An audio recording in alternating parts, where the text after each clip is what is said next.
अच्छा लगा। दोस्तों, ये कोई फिल्मी कहानी नहीं है बल्कि हकीकत है। पूर्णिया जीएमसीएच की, जहां एक जिंदा इंसान को मरा हुआ बता दिया गया और सीधे पोस्टमार्टम रूम में ले जाया गया। लेकिन जब उस आदमी ने अचानक हिलना डुलना शुरू किया, सांस लेना शुरू किया, तो पूरे अस्पताल में हड़कंप मच गया।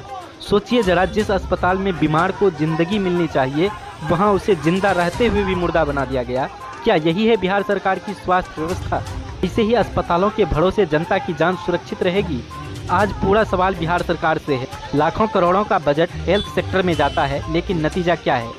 डॉक्टर और नर्स की लापरवाही इतनी बढ़ गई है कि अब जिंदा को भी मरा हुआ बताने लगे हैं। प्रशासन और सरकार आंख मूंद कर सब देख रही है, लेकिन कार्रवाई के नाम पर सिर्फ दिखावा किया जाता है। पूर्णिया का ये मामला कोई पहला नहीं है। हर दिन कभी गलत इलाज, कभी लापरवाही, कभी दवा की कमी से, कभी जनता की जिंदगी से खिलवाड़ हो रहा है। बिहार सरकार, बताइए, कब तक आम जनता अपने हक की बेहतर स्वास्थ्य सुविधा के लिए तरसती रहेगी? कब तक अस्पतालों में गरीबों की लाशें राजनीतिक का खेल बनती रहेगी?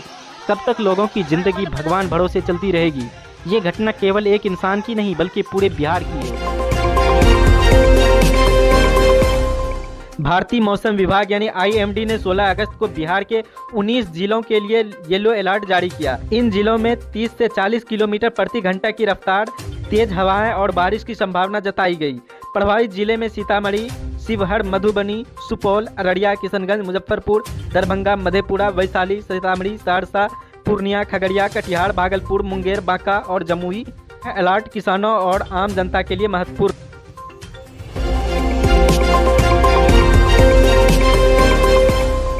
बिहार के मुंगेर जिले में 16 अगस्त से वंदे भारत एक्सप्रेस का परिचालन शुरू होगा। उप मुख्यमंत्री सम्राट चौधरी और केंद्रीय मंत्री ललन सिंह ने जमालपुर स्टेशन से ट्रेन को हरी झंडी दिखाएगी। यह ट्रेन सप्ताह में 6 दिन शुक्रवार को छोड़कर दोपहर 3:30 तक जमालपुर से रवाना होगी। यह विकास परियोजना बिहार के रेल नेटवर्क और भी मजबूत करेगी। मुख्यमंत्री नीतीश कुमार ने निजी क्षेत्र में उद्योग का बढ़ावा देने के लिए एक बड़ा ऐलान किया है। सरकार उद्योग संपत्ति करने के लिए मुफ्त जमीन और विशेष आर्थिक पैकेज देगी, जिसमें पूंजी सब्सिडी, ब्याज सब्सिडी और GST के लिए प्रोत्साहन राशि दोगुनी की जाएगी। यह कदम बिहार के निवेश और रोजगार सृजन को बढ़ावा देगा।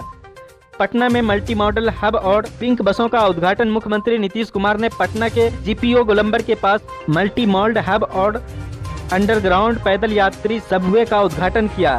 साथ ही महिलाओं की सुविधा के लिए 20 पिंक बसें और 166 डीलक्स बसें शुरू की गई। यह कदम शहरी परिवहन को बेहतर बनाएगा और महिलाओं की सुरक्षा को प्राथमिकता देगा।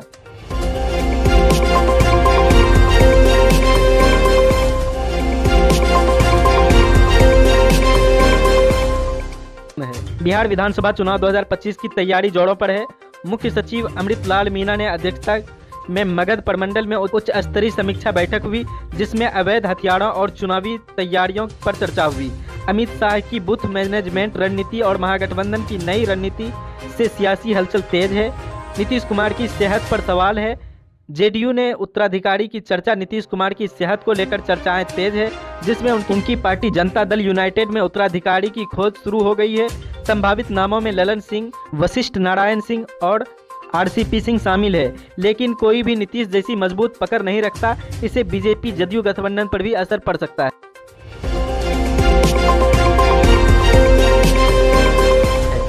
बिहार कैबिनेट ने पटना सहित 5 जिले में नया औद्योगिक क्षेत्र स्थापित करने का फैसला किया।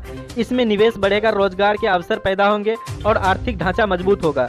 यह बिहार के विकास बिहार विजन का हिस्सा है। मैंगो फेस्टिवल 2025 का आयोजन पटना के सम्राट अशोक कन्वेंशन सेंटर में मैंगो फेस्टिवल 2025 का उद्घाटन हुआ। मुख्यमंत्री नीतीश कुमार ने आयोजन में हिस्सा लिया और जो बिहार के कृषि और स्थानीय उत्पादकों को बढ़ावा देने का प्रयास है। यह किसानों और स्थानीय व्यवसायियों के लिए महत्वपूर्ण मंच है।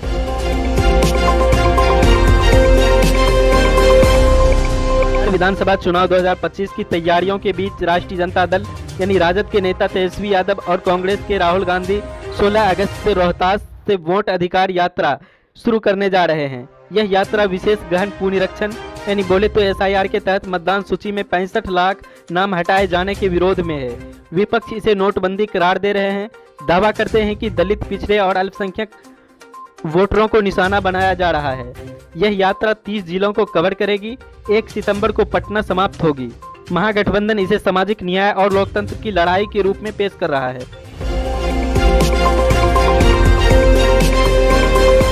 मुख्यमंत्री नीतीश कुमार ने 15 अगस्त 2025 को स्वतंत्रता दिवस के मौके पर बिहार के युवाओं के लिए एक नई रोजगार योजनाओं की घोषणा की। इसमें कौशल विकास और स्टार्टअप प्रोत्साहन के लिए विशेष पैकेज शामिल है।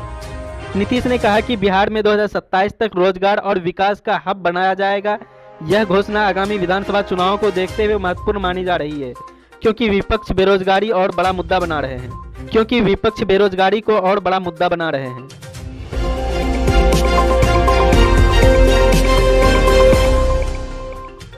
वित्तीय वर्ष 2025-26 के लिए बिहार का बजट 3,16,895.02 करोड़ रुपए का है, जिसमें शिक्षा के लिए 60,964 रुपये, स्वास्थ्य के लिए 20,335 करोड़ और ग्रामीण विकास के लिए 16,193 करोड़ रुपये आवंटित किया गया है। बेगूसराय में नया कैंसर अस्पताल, 7 शहरों में हवाई अड्डों का निर्माण और पिंक बस सेवा जैसे योजनाएं शामिल है। बिहार चैम्बर ऑफ कॉमर्स ने प्लास्टिक निर्माण नीति के खाद्य संस्करण नीति 2025 की सराहना की है। यह बजट बिहार के औद्योगिक और सामाजिक विकास को गति देने का वादा करता है।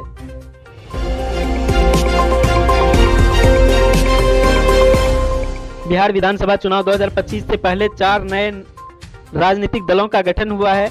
प्रशांत किशोर की जन स्वराज पार्टी, आरसीपी सिंह की आप सबकी आवाज, पूर्व आईपीएस संदीप लांडे की हिंद सेना और ईआईपी गुप्ता की इंडियन इनकलाब पार्टी के सियासी मैदान में कदम रख रहा है। ये दल जाति समीकरणों और युवा वोटरों को लक्षित कर रहे हैं। खासकर इंडियन इनकलाब पार्टी तांती तत्वा समाज को एकजुट कर रही है, जो लालू और नीतीश को पारंपरिक समाज को चुनौती दे सकता है।